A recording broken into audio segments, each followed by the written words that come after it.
Professor Megan Davis. I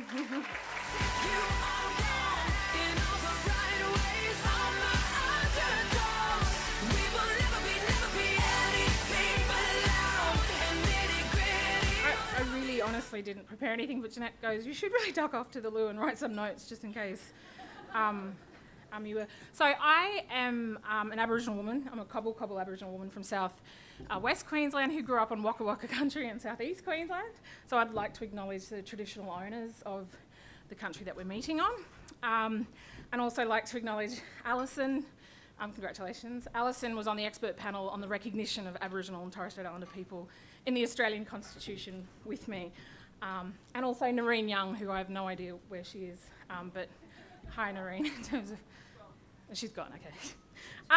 So thank you to the NAB, thank you to Women's Agenda, and thank you to the judges, and also congratulations to the other finalists.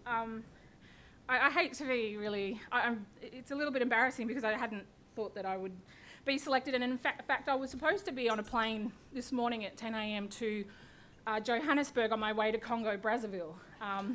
So I have a pre-sessional UN mission in Congo, and Kylie, who was organising the awards, was like, oh, it'd be great if you could stay.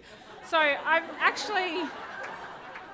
been up all night on the phone to UN Congo in Brazzaville and to the UN in New York, yelling at them, but speaking schoolgirl French to Congo Brazzaville, trying to change my flight till tomorrow. So I leave tomorrow.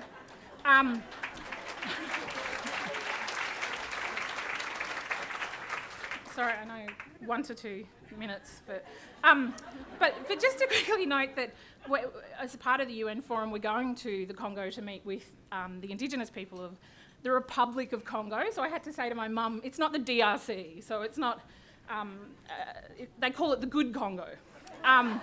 So we're going to meet with the Batwa, who are commonly and popularly but incorrectly known as the Pygmy, but the Batwa are the Indigenous people of the Congo. And the Republic of Congo is a post-conflict government who's really working very hard to install the rule of law in the Republic of Congo, working very hard on their public institutions, and they are the first country in the entire UN system or the world that have implemented the United Nations Declaration on the Rights of Indigenous Peoples into legislation. So we're going there to see how that's working in the context of Indigenous rights.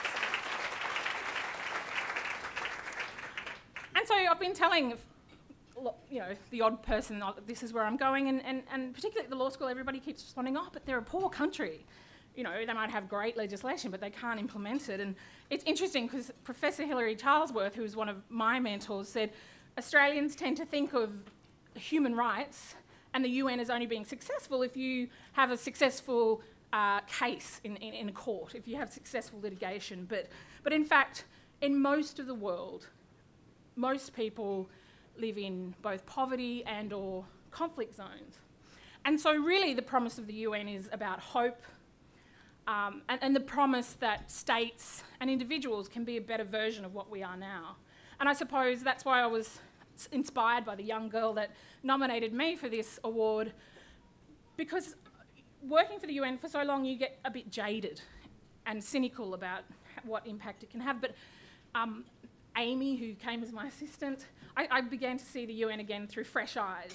And that is an amazing institution that is working very hard to secure peace and security around the world. And so Amy is not here, but she has to work. But I feel very, very deeply humbled by this award, and one doesn't expect such an award when one takes a public position because it's a public service. But I do feel very humbled by it, so I'm just going to finish now. As everybody has indicated, there are so many people that enable you in terms of this award. I have a partner, James, who's a rugby league journalist. I'm going to the Congo tomorrow, but he's more disappointed that I'm missing the first round of the NRL.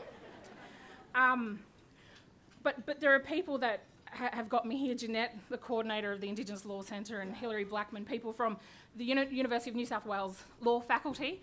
University of New South Wales has been so generous to me. When you get a UN position, you can't teach anymore, which is the worst thing you can do as an academic, because all the other teachers look at you with a really dirty eye and they're like, well, you don't have to teach anymore. So they have been so fantastic in accommodating my constant trips to places like the Congo and Nicaragua, and so I have to acknowledge UNSW. But really, Jenny Macklin supported my nomination, and Kevin Rudd 4 years ago. I'm on the position because it's a competitive election with 54 member states of the UN. And so I really, in such deep gratitude to Jenny Macklin for choosing, you know, an Indigenous woman, a young Indigenous woman, to take this leadership position when often these positions are taken by Indigenous men.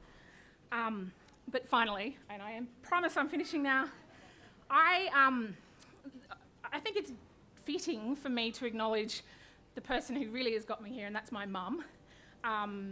She is my inspiration. I'm